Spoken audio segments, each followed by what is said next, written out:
Bienvenue à vous, bienvenue à vous tous. Donc, le sujet de la conférence, il est marqué en gros comment facilement créer des personas avec l'IA et améliorer votre marketing client. Moi, déjà en tant que copywriter, je galérais pas mal avec des clients qui n'avaient absolument aucune idée de leur avatar client, de leur profil, de leurs objections, de leurs freins, de leurs ambitions, de leurs projets.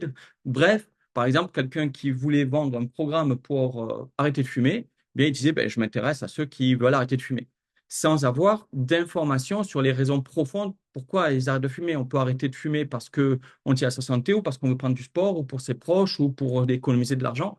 Il y a 10 000 raisons de vouloir arrêter de fumer, par exemple. Et donc, je galérais avec ça et je devais communiquer au hasard. Donc, bon, de moi-même, je passais beaucoup de temps à créer un persona, à le mettre en forme, à lui donner de la consistance, à lui donner une identité. À la fin de cette conférence, ce que je peux vous dire, c'est que vous allez pouvoir créer vos personas en un clic, puis les maintenir à jour, avoir des conseils personnalisés de l'intelligence artificielle par rapport à ces personas et discuter avec vos personas pour leur demander leur avis, mieux les comprendre, arriver à avoir un portrait robot et au lieu de juste avoir des indications sur une fiche, ce qui est déjà pas mal parce que beaucoup ne l'ont pas, mais on va pouvoir aussi avoir tout un tas de possibilités autour de ce persona. Déjà, petite mise au point sur l'IA aujourd'hui, hein, on l'a vu cette semaine encore, ça a été la folie pour ceux qui suivent un petit peu. Il y a eu de grosses annonces d'OpenAI, ceux qui sont les créateurs de ChatGPT, de Google hier, OpenAI avant-hier, Google hier. Bref, l'intelligence artificielle est au cœur de toutes les stratégies et les entreprises qui passent à côté ou l'exploitent mal ben, prennent d'importants risques pour leur pérennité. Elles seront moins agiles que leurs concurrents, moins productives que leurs concurrents et puis moins efficaces dans leur communication. Je suis entrepreneur depuis bon, plus d'années que je vais oser le dire ici. Je suis dans le web marketing déjà depuis mai 2005, notamment suite à la création d'une boutique en ligne de création personnalisée. Je suis copywriter depuis début 2017 et je suis formateur en web marketing et business en ligne depuis cette même année 2017. Et j'ai ainsi travaillé avec différentes entreprises comme Tuto, Swello ou ComeUp, dont j'ai créé les formations officielles pour leur site. Déjà, reprenons donc depuis le début. Le but d'un persona, c'est de vous aider à mieux comprendre les besoins, les motivations, les comportements et les préférences de vos clients potentiels, de vos prospects. Et en créant un persona, vous donnez vie en fait à ce qui pourrait être un petit peu théorique en incarnant dans un personnage concret et identifiable. On lui donne un nom, on lui donne un prénom, on lui met une photo fictive et on a une personne à qui on parle. On a des données démographiques, on sait son âge, son sexe, son lieu de résidence, sa profession, sa situation familiale, etc. On sait ses objectifs, ses challenges, ses intérêts, ses passions, ses habitudes de consommation, ses habitudes d'achat, ses canaux de communication préférés, sur quels réseaux sociaux il est, et aussi, par exemple, souvent des citations représentatives de son état d'esprit. Par exemple, on peut identifier certaines phrases en échangeant avec des clients et voir que certaines phrases sont souvent dites et ça va nous permettre de caler, de voir les mots qui sont utilisés par notre cible et avoir le même langage, les mêmes expressions. Et vous le savez, il y a un système de neurones miroirs. Et dès le moment où on utilise les mêmes expressions, que la personne peut s'identifier beaucoup plus facilement au produit et à nous. Donc, en travaillant avec des personas, vous pouvez créer des messages, des offres, des expériences plus pertinentes et engageantes pour vos clients cibles.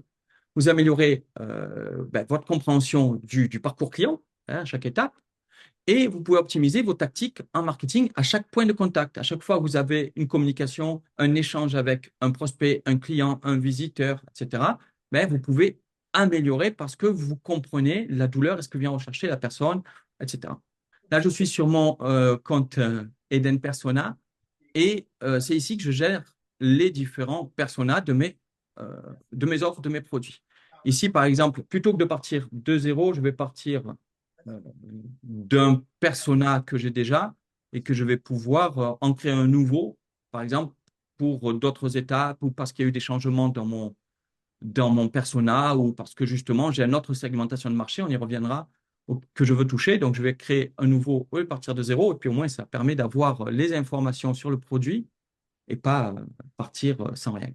Donc ici, on a le nom du produit, le prix par mois, parce que là, c'est avec un abonnement, le descriptif rapide du produit, sa catégorie, Ici, on choisit le type de produit ou service pour lequel on crée ce persona. Ici, c'est une application mobile, donc c'est un produit physique ou numérique.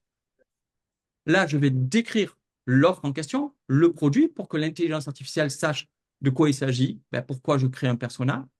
Donc là, je peux mettre beaucoup de détails et au plus je mets de détails, au plus l'IA va pouvoir ben, voir quel est le portrait type, quelle est l'utilisation type, etc., pour pouvoir mieux cerner. Et enfin, la partie la plus importante, et c'est celle-ci dont on va souvent parler, c'est la connaissance de notre cible. Ces éléments que l'on va avoir avec, par exemple, des échanges avec nos clients et non pas juste avec l'intuition. Vraiment, on va partir avec des échanges avec nos clients. Si on met aucune information à l'IA ici, si je mets rien, elle va partir sur des stéréotypes qui sont par rapport aux produits qu'on a mis. Et c'est pas l'idéal parce que ça sera des stéréotypes. Mais par contre, par rapport au test qu'on a fait, c'est déjà mieux qu'un humain qui veut le faire sans aucune connaissance non plus de son persona, parce que là, ça va même pas être des stéréotypes par rapport au marché, mais des stéréotypes par rapport à son schéma de pensée à lui. Et donc, comme il n'a pas du tout la façon de penser de son client, à moins, encore une fois, qu'il soit sa cible lui-même, qu'il ait développé un produit ou une solution parce qu'il en avait besoin lui aussi, sinon, il passe à côté de la plaque. Donc, même dans les stéréotypes, l'IA est meilleure, mais en fait, ce n'est pas la solution idéale. La solution idéale, c'est d'aller chercher des données, des informations auprès de notre cible en parlant avec eux, par exemple. On voit ici qu'on peut importer un CSV pour avoir des informations. Alors là, ça ne va pas être, je vais montrer quand même, c'est une des dernières fonctionnalités qu'on a ajoutées dans Eden Persona. Ça ne va pas ressembler à mon persona ici. On va faire avec un exemple. Ici, on peut importer, par exemple, des données qu'on prend de son CRM, son logiciel pour gérer ses prospects, etc. Ça peut être aussi des données Google Analytics, même si on va voir les limites de ceci juste après. On va pouvoir aussi, ben, justement, aller chercher, par exemple, un fichier CSV de nos personas interviews, de nos interviews de personas, c'est-à-dire avoir des échanges avec nos prospects, leur poser des questions, surtout savoir les écouter et noter des informations sur ceci. Si on regarde ici, alors j'ai un exemple, comme je le dis, mais qui ne va pas correspondre à ce produit, mais ce n'est pas grave. Je peux mettre ici un fichier d'interview persona. Je vais faire analyser et je vais attendre que l'IA me retourne. Voilà, femme de 36 ans, assistante administrative ou de gestion. Elle aime voyager, lire, la nature et la cuisine. Elle a des compétences en gestion administrative, comptabilité, organisation d'événements, etc. Par rapport à des interviews personnelles, l'IA, très rapidement, peut prendre des centaines de données et sortir le profil le plus impactant en croisant toutes les informations sur ce fichier pour en faire un profil vraiment précis.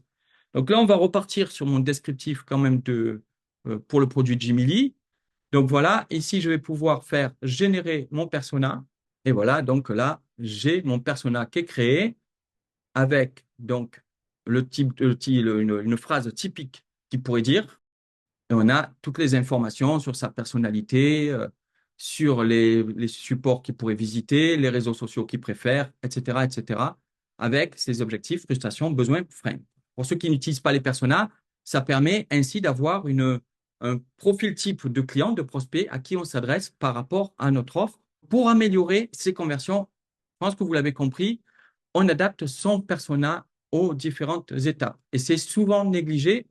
Beaucoup ont un seul persona pour une offre, alors que les attentes et comportements, ils évoluent ben, logiquement selon le niveau que l'on a de connaissance et de complicité avec la marque. Que ce soit un prospect froid, un prospect chaud, un client ou un ambassadeur, on n'a pas du tout les mêmes besoins, les mêmes freins, les mêmes ambitions, etc., les mêmes attentes vis-à-vis de la marque. Et donc, un persona unique, c'est trop réducteur. Là, on a par exemple un persona qui est au niveau sensibilisation, hein, on le voit ici, et les besoins au niveau sensibilisation ne sont pas du tout les mêmes parce qu'elle cherche des outils, elle n'a aucune idée de ce qu'elle veut trouver, elle ne sait pas du tout ce qui pourrait l'aider dans ses projets, tandis que quand on est à un niveau un peu plus élevé, hein, qu'on va chercher donc le même produit, on va chercher au niveau conversion, par exemple, donc au niveau de l'achat, ben, là, euh, le problème, c'est plus qu'est-ce qui pourrait m'aider? C'est est-ce que je peux prendre l'offre au sérieux, l'application au sérieux?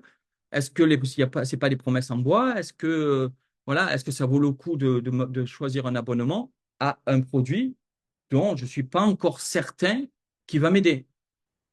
Dans le but d'améliorer son marketing client, peut-être que, comme beaucoup, vous vous êtes dit, on nous l'a souvent répété, combien les données sont importantes. Et c'est vrai que les données sont importantes. Moi, le premier, je suis friand de données, j'aime bien avoir des graphes, j'aime bien avoir des statistiques, j'aime bien savoir, voilà, un petit peu ce qui se passe.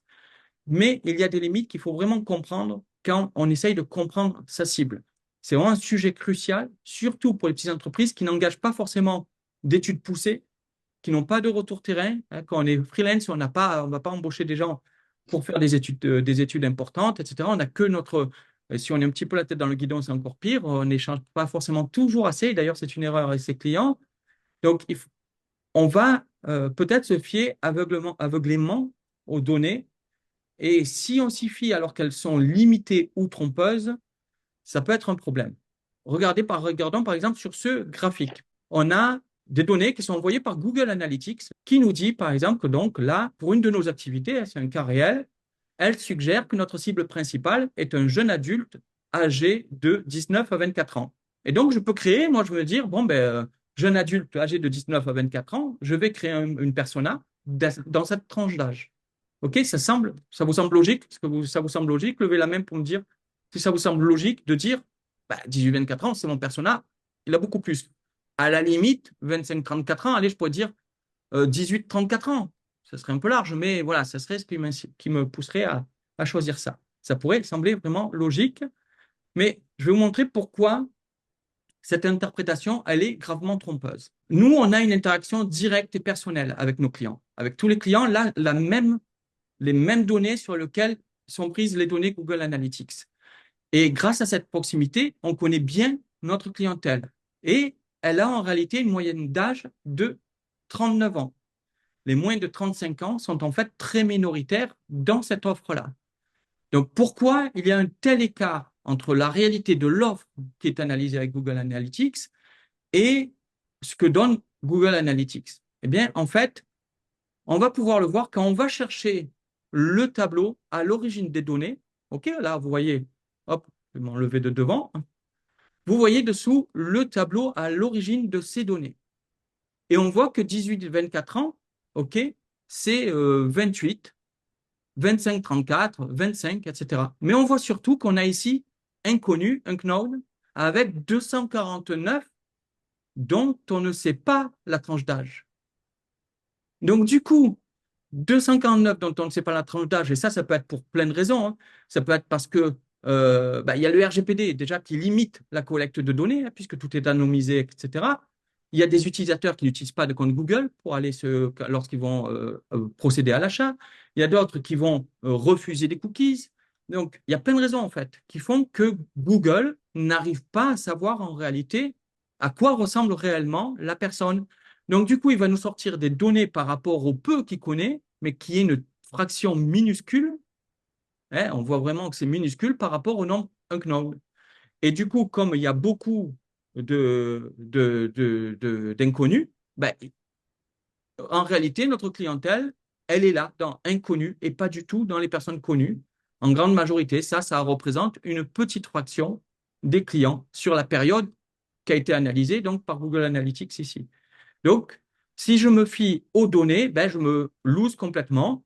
Je vais parler à quelqu'un qui a 24 ans et je me tromperai complètement parce que quelqu'un qui a 24 ans, ben, ses problèmes dans la vie ne sont pas les mêmes que quelqu'un qui en a, donc comme notre cible réelle, 39 de moyenne. Du coup, ben voilà, j'adresserai les mauvais problèmes, j'adresserai les mauvaises questions, je créerai le mauvais produit et j'aurai tout faux.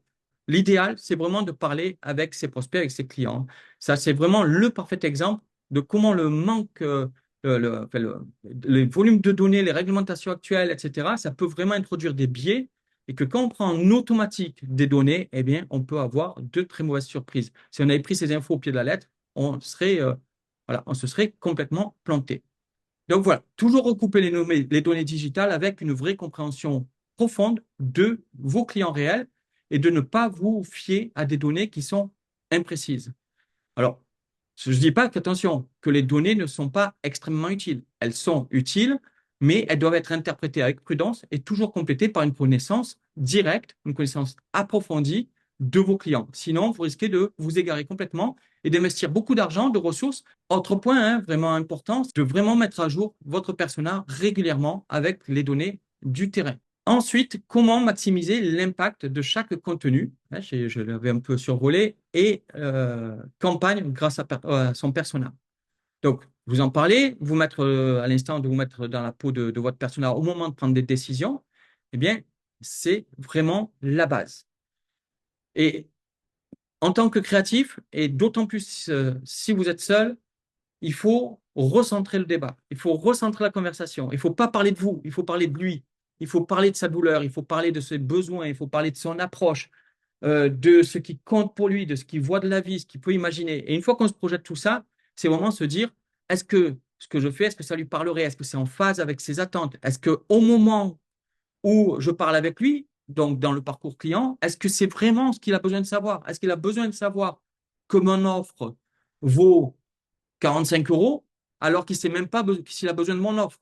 Est-ce que ça a du sens? Est-ce que je vais lui parler d'argent alors que il ne sait pas encore que ce que je lui propose répond à sa douleur profonde? Donc d'abord, je vais lui expliquer comment répondre à sa douleur profonde et je vais lui dire pourquoi il souffre et pourquoi il n'arrive pas, par exemple, si c'est une entreprise, à développer son entreprise spécialisée dans tel secteur. Eh bien, je vais d'abord répondre à ce besoin. Est-ce que j'y réponds bien? Est-ce que physiquement, psychologiquement, émotionnellement, je suis lui et je me sens concerné? Et voilà, et à chaque étape, et là par contre, quand oui, j'ai ma réponse, par exemple, ça répond, j'ai vraiment besoin de ça, là, je peux parler de l'offre. Là, je peux faire quelque chose. Mais il va falloir s'assurer que tout correspond à notre persona. Le ton, est-ce qu'il correspond à mon persona? Est-ce que c'est corporate? Est-ce que je peux faire de l'humour? Est-ce que je dois être plus pédagogique parce qu'il ne comprend pas bien mon métier, mon offre, etc. L'angle, est-ce que je vais plus parler des bénéfices? Est-ce que, par exemple, ce que ça va lui apporter? Ou est-ce que je vais plus parler des freins? Ah, vous voulez pas y consacrer du temps? Ou est-ce que je vais parler du côté nouveau? Ou au contraire, de la douleur que ça va résoudre, qui est vraiment plus profonde? Bref, il faut choisir ce qui compte le plus pour le persona, mais à ce moment, comme je le disais, de notre échange avec ce persona-là, avec du contact, du point de contact avec le prospect ou le visiteur, etc. Qu'est-ce qui va être le plus important au niveau de l'angle? Le message principal, évidemment, quel est l'argument clé qu'on veut faire passer? On doit s'assurer qu'il soit pertinent avec le persona. Le visuel, est-ce que là aussi c'est pareil? Imaginons que tu aimes, toi, tous les... Prenons des extrêmes. Prenons vraiment des extrêmes, même si c'est un peu stéréotypé. Mais imaginons que toi, tu aimes, par exemple, tout ce qui est vraiment stylisé, euh, floral, des couleurs douces, pastel, etc. Et que tu fasses ton site, par exemple, avec ces couleurs-là parce que ça te plaît, et que tu t'adresses, par contre, à l'univers du culturisme. Est-ce que ça va impacter? Pas trop. Pourtant, toi, tu vas te dire, mais ça me plaît, en plus, ça correspond à qui je suis. Oui, mais on fait souvent l'erreur quand on crée son image de dire ça correspond à qui je suis moi, mais est-ce que ça correspond à ce qui parle à lui? Et là, on commet une grave erreur parce qu'on se dit, oui, mais je me dévoile. Et on m'a appris que dans ma communication, je devais dévoiler, mais il faut qu'il y ait une corrélation entre ce que je dévoile moi et comment ça parle à lui. Donc, il peut y avoir des blocages complets si nos visuels ne correspondent pas, et encore plus dans notre communication, dans nos pubs, etc. Eh bien, on va avoir une cassure tout simplement et il ne s'intéressera même pas à voilà, on va pas capter son attention. Et enfin, le CTA, l'appel à l'action, est-ce que ce qu'on demande, c'est cohérent avec le personnage dans le tunnel d'achat, comme je l'ai exprimé tout à l'heure, c'est-à-dire, est-ce qu'il doit regarder un comparatif, est-ce qu'il doit lire un article, est-ce qu'il doit lui dire d'acheter, est-ce qu'on doit lui dire d'acheter, est-ce qu'on doit lui dire qu'est-ce qu'on doit faire? Qu'est-ce qu'on doit faire à ce moment-là? Est-ce qu'on doit l'éduquer sur le besoin ou est-ce qu'on doit essayer de lui vendre ou est-ce qu'on doit lui dire voilà autre chose? Qu'est-ce qu'on doit dire? Et l'appel à l'action est très important. Donc, en passant chaque élément du contenu ou de sa campagne au crible, mais toujours en se disant, à côté de nous, on a le persona, on peut augmenter considérablement nos chances de taper dans le mille à chaque fois. Et donc, ça permet de ne pas avoir des messages qui vont dans le vide et d'avoir de meilleurs performance, évidemment. C'est vrai aussi lorsqu'on utilise l'IA pour nous assister dans notre communication. Tenir compte du persona, ça change également la donne. On peut demander à ChatGPT ou à d'autres intelligences artificielles de nous faire un premier jet d'un texte, d'une structure et compagnie. Je lui donne des informations sur le produit, toujours le même qu'on a comme démonstration depuis le début. Jimmy l'application, je lui envoie toutes les informations sur Jimmy, c'est en anglais parce que c'est une application qui est aussi en anglais. Donc là, je lui donne toutes les informations sur Jimmy et je lui dis de m'écrire quelque chose, de m'écrire donc un email pour communiquer sur l'offre de Jimmy Lee. Donc là, il a toutes les informations sur Jimmy Lee, mais pas sur ma cible, pas sur mon persona. Donc là, il va me faire un texte. Voilà. Imaginez un monde, blabla, où chaque pas, votre rêve est une aventure, votre voyage personnalisé, l'avantage Jimmy Lee. Voilà. Osez franchir le pas avec Jimmy Lee. Je sais pas. Euh, alors, ça va être un peu long à lire, hein, donc là, je lui dis d'abord le token de mon persona avec qui il doit discuter. Et donc, il me dit, OK, j'ai bien pris en compte les informations. Il me donne des premiers conseils. Je lui ai rien demandé, mais c'est pas grave. Et là, je lui mets exactement donc les mêmes informations sur le produit. Et là, on a quand même quelque chose. Là, on voit qu'il lui parle avec beaucoup plus de côté émotionnel. Il comprend sa douleur. Je sais, tourner en rond dans ces projets sans trouver de sortie peut être incroyablement frustrant. Vous avez des rêves, des aspirations. Parfois, le chemin vers la réussite semble juste hors de portée. Et donc là, on a une approche qui est beaucoup plus personnelle, beaucoup plus, en fait, qui va toucher à des douleurs de la personne pour montrer qu'on peut vraiment l'aider, pour montrer que justement, on a un rapport qui est beaucoup plus proche parce que au lieu de parler généraliste, on s'adresse à Lilou. OK, on pourrait faire une campagne évidemment personnalisée, mais on sait, l'IA sait que ben, Lilou, elle a ses problèmes de confiance en elle, elle a ses problèmes de ne pas arriver à avancer seule, elle a ses problèmes, etc., etc. Elle a aussi elle aime aussi justement tout ce qui est aventure, elle aime tout ce qui est jeu de rôle, etc. Donc, il va lui parler un peu plus de ce côté-là, de ce côté aventure, de ce côté euh, ben, épanouissement par ce que l'on vit, etc. Et on a quelque chose qui est largement mieux dans le cas numéro 2 avec un persona que dans le cas numéro 1 sans persona, parce qu'on a donné du contexte à l'intelligence artificielle à qui on s'adresse. Évidemment, la création du persona est énormément facilitée parce que pour ceux qui ont déjà créé des personas, ben voilà, avant il fallait faire ça à la main. On pouvait utiliser des outils comme Make My Persona ou d'autres, c'était sympathique parce qu'on déplaçait des trucs, mais c'était beaucoup moins, évidemment, beaucoup moins précis. Encore une fois, on utilisait un peu trop souvent son intuition.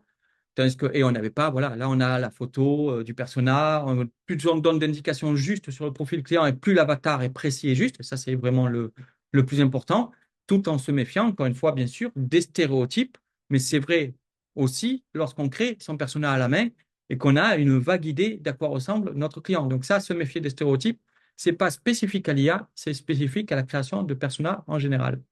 Et voilà, bon, avec l'IA, on va avoir automatiquement notre fiche persona de créer. On va aussi pouvoir tester nos hypothèses, valider la pertinence des messages, tout simplement dialoguant avec le persona par ChatGPT ou comme on va le voir là, par exemple, euh, tac, il y avait ici, par exemple, on va voir ici là que en parlant avec le persona, je lui montre deux campagnes de pub différentes et je lui demande laquelle il préfère et pourquoi, et qui me parle de son ressenti par rapport à cette campagne de pub. Et ça me permet, moi, de développer derrière, d'arriver à mieux comprendre ce qui va pas dans une campagne de pub. Alors là aussi, il ne sait pas prendre tout pour argent comptant, parce il a quand même plus de finesse l'humanité que l'IA jusqu'à présent, et heureusement. Mais toujours pareil, ça permet de faire du brainstorming puissance 1000 et c'est encore plus vrai quand on est seul. Parce que quand on est une grosse entreprise, quand on est nombreux, on a notre équipe qui va nous dire, qui va nous challenger, qui va nous faire des trucs, voilà, on va se challenger, on va se mettre des chronos, on va se faire des jeux de rôle. Mais quand on est seul, qu'on est une toute petite équipe, bah, se challenger, etc., tout seul, on se sent, bah, comme le nom l'indique, assez seul. Donc là, on peut utiliser l'IA pour brainstormer, mais toujours, bien sûr, mettre ses capacités au-dessus de ce qu'elle nous sort. Mais voilà, ça nous permet de bah, de tester nos campagnes, de discuter avec elles, parce qu'on peut relier en fait à deux GPTs. Un GPT, c'est un robot hein, sur ChatGPT, et un qui est parler avec le persona en pouvant lui montrer des photos, etc. Et l'autre, c'est un conseiller marketing autour du persona, justement, comme on l'a vu par exemple quand j'ai généré le message tout à l'heure. N'oubliez pas aussi ça, de segmenter son audience grâce au mille sondages, en reformulant avec l'IA, etc. Et ça, l'IA aussi peut vous aider tout simplement en discutant avec elle.